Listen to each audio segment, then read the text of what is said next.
നമസ്കാരം പ്രിയമുള്ളവരെ, SG ചാനലിലേക്ക് എല്ലാവർക്കും ഒരിക്കൽ കൂടി സ്വാഗതം. ഇന്ന് നമ്മൾ എത്തിയിരിക്കുന്നത് പുതിയൊരു വീഡിയോയുമായിട്ടാണ്. ആ വീഡിയോയിൽ പറയാൻ പോകുന്നതെന്ന് പറഞ്ഞാൽ, നമുക്ക് എല്ലാവർക്കും സുപരിചിതമായിട്ടുള്ള ഒരു വേരിഫിക്കേഷൻ സംവിധാനത്തെക്കുറിച്ചിട്ടാണ്.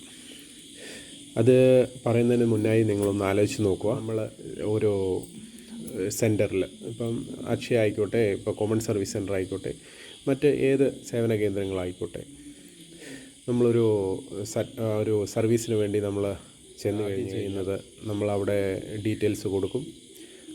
അവർ പറയും 2-3 ദിവസം കഴിയിട്ട് സർട്ടിഫിക്കറ്റ് ആവും, നിങ്ങൾ വരൂ എന്ന് പറഞ്ഞ് നമ്മളിങ്ങ് പോരും. അല്ലേ മെസ്സേജ് വരുന്നു, നമ്മളത് പോകുന്നു, നമ്മൾ സർട്ടിഫിക്കറ്റ് വാങ്ങിക്കുന്നു, തിരിച്ചു വരുന്നു.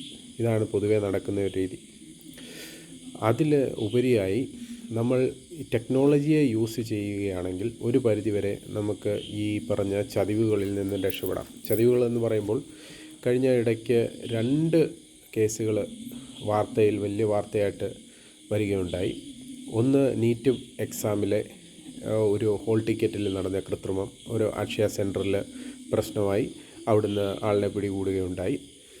അതേ കൂട്ട് തന്നെ കഴിഞ്ഞ ദിവസം ഒരു ആളുടെ PCC സർട്ടിഫിക്കറ്റ്, അതും സെയിം ഇഷ്യൂ, ഡോക്യുമെൻറ്റ്സിൽ കൃത്രിമം കാട്ടി കസ്റ്റമറിന് കൊടുക്കുന്നു. കസ്റ്റമർ അതറിയാതെ അദ്ദേഹത്തിൻ്റെ ജോലിയിൽ പ്രവേശിക്കുന്നു.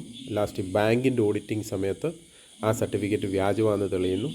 അത് സർട്ടിഫിക്കറ്റ് അക്ഷയ സെൻറ്ററിൽ നിന്ന് മെയിൽ വഴി അയച്ചത് മൂലം അവരത് കണ്ടുപിടിക്കുകയും ആ അക്ഷയ സെൻറ്ററിലെ ആളിനെ അറസ്റ്റ് ചെയ്യുകയും മറ്റും ഉണ്ടായി. അപ്പോൾ ഇതിൽ നിന്ന് നമ്മൾ മനസ്സിലാക്കേണ്ടത് എന്താണ്? നമ്മൾ സ്മാർട്ട് ഫോൺ ഉപയോഗിക്കുന്ന എല്ലാവർക്കും അറിയാവുന്ന കാര്യമാണ് QR കോഡ് സ്കാനർ. അത് എല്ലാവരുടെയും മൊബൈലിൽ കാണും. നമ്മുടെ ഈ സർട്ടിഫിക്കറ്റിന് താഴെ ബ്ലാക്ക് മാർക്കിൽ QR കോഡ് എന്ന് പറഞ്ഞൊരു സാധനം അതിലുണ്ട്. ഇപ്പോൾ നമ്മളൊരു സർട്ടിഫിക്കറ്റ് വാങ്ങുമ്പോൾ തന്നെ അതിൻ്റെ ജെന്യൂനിറ്റി പരിശോധിക്കാൻ വേണ്ടി 3-4 ഓപ്ഷൻസ് ഉണ്ട്. ചിലത് കോഡായിട്ടായിരിക്കാം, ചിലത് ബാർ കോഡായിരിക്കാം, ഇങ്ങനെ ഉള്ള ഒരുപാട് കാര്യങ്ങളുണ്ട്. അപ്പം നമ്മളിത് സർട്ടിഫിക്കറ്റ് വാങ്ങുന്ന ടൈമിൽ തന്നെ ഈ QR കോഡ് ഉപയോഗിച്ച് ഇത് സ്കാൻ ചെയ്ത് കഴിഞ്ഞാൽ ഒരു പരിധി വരെ ഇങ്ങനെയുള്ള കാര്യങ്ങൾ തടയാൻ പറ്റും. ആ സ്പോട്ടിൽ തന്നെ അവരെ അത് മനസ്സിലാക്കാനും കൂടുതൽ പ്രശ്നങ്ങളിൽ നമ്മൾ അകപ്പെടാതിരിക്കാനും സഹായിക്കും.